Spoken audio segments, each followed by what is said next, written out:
Ségolène Royal est arrivée ce matin en Israël pour une visite de 2 jours, un séjour qu'elle démarre avec un handicap au lendemain de la polémique qui a éclaté au cours de son passage au Liban.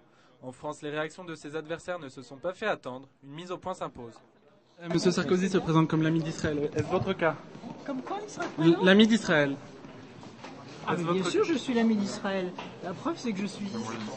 Ségolène Royal, qui dînera ce soir en compagnie de Tzipi Livni, rencontrera demain le Premier ministre Ehud Olmert. Ce matin, elle se rendait à Gaza où elle s'est entretenue avec Mahmoud Abbas. Retour sur les thèmes abordés. Tous les thèmes ont été abordés.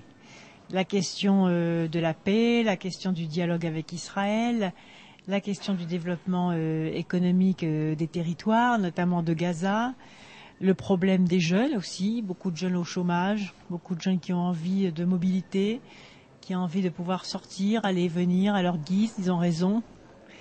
La question aussi des aides. Je souhaite moi que les aides européennes soient rétablies, en direct pour les populations, c'est-à-dire sans conforter bien évidemment le Hamas. Même avec une présence du Hamas au gouvernement? Je viens de dire sans conforter le Hamas, c'est-à-dire en circuit direct, comme les pays européens ont décidé de le faire, dans le cadre du dispositif spécifique. Mais je crois que c'est par le développement économique et social qu'on réglera aussi un certain nombre de problèmes.